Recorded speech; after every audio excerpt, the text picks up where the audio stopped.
and back out.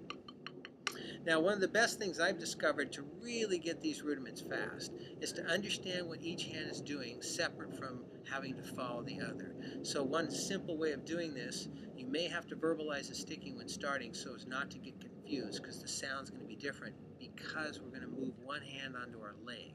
So if I play the 5-stroke roll a few times on the pad, then remove the left hand, you'll hear what the right hand's pattern is if I continue to repeat it.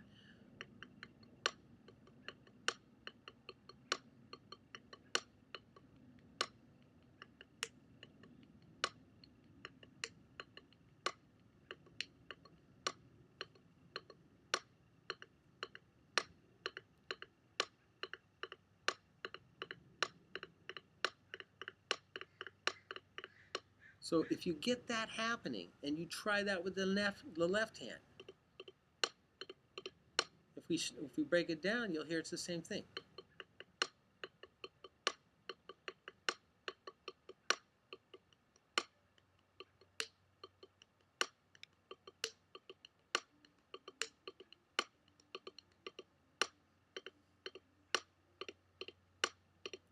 Sometimes together. And that's what they're doing.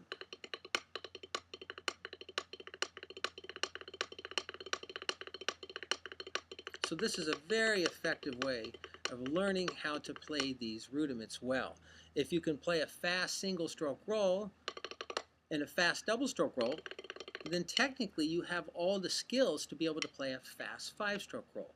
Generally, the reason people can't play them fast to begin with is they don't understand how to coordinate the strokes to go as fast as they would like. So that's one really great way to do it, is to take one limb and put it on your leg so you can hear what the other hand pattern's doing, and then the opposite, and then work on each hand separately and get the speed up, and then put them in unison and get the speed up, and then going back to the alternating fashion is a really great way to get this 5-stroke roll really ripping.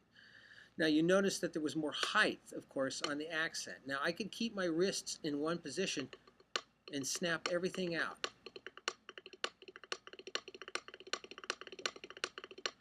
But then I'm working harder, and I don't think I get a great sound when I try to smack the accents.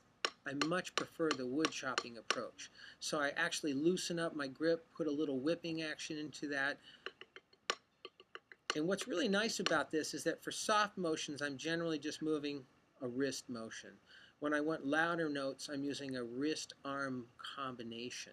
So my body can literally feel the difference between an accented stroke and then a non-accented stroke because I'm moving my body differently. It's kind of like if you tap your toe versus lift your whole leg. It's got a quite heavier feeling when you put more of your leg into the motion than just tapping your toe. So I like that feeling sensation. In fact, one of the best ways to get this down and really feel it is to get rid of the sticks, put your hands on your legs. And the rule of this, I'll move the pad, is that you keep the heels of your palms on your legs for all the soft notes. So when I'm tapping, I'm actually tapping with the heels of my palm touching my legs. This is like a heel down on the bass drum pedal technique. So for the loud notes, I bring my hands off my legs, creating this sort of drop, whip, and I let the gravity and the weight create the momentum to produce this heavier sound. So it teaches me how to incorporate the difference between a wristed only motion for the soft doubles and a wrist arm blend for the loud singles. So here's an example of how that would look if you just did it with your hands on your legs technique.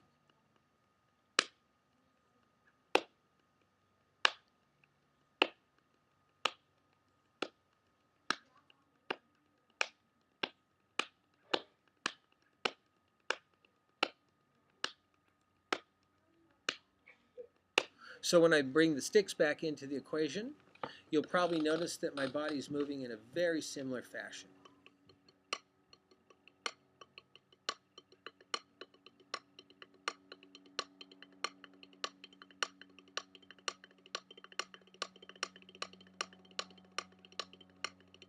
So basically, that rudiment becomes a 3-stroke roll with 5 notes. In fact, that was one of the things that was confusing, is learning how to stop the roll at a certain rate of speed. If you do longer rolls, like if I was doing a 13-stroke roll, 1, 2, 3, 4, 5, 6, 7, 2, so I asked my drum teacher at the time, how do you know? And he said there's a formula. You add 1 to the number of the roll, divide by 2, and the last stroke's always a single stroke. So if we look at 5 plus 1 is 6, divided by 2 is 3, 1, 2, 3. So as you get going faster, you're not actually playing double strokes, you're playing singles and letting the stick bounce twice, or what I call bounce doubles. So 1, 2, 3, 1, 2, 3, 1, 2, 3, 1, 2, 3, 1, 2, 3, 1, 2, 3, 1, 2, 3. So that's the formula you would apply to the longer rudiments, and then you'd figure out actually how many movements you're making with your hands, and you count the strokes, and then you'll end up getting the correct number of notes. So hopefully this has been helpful.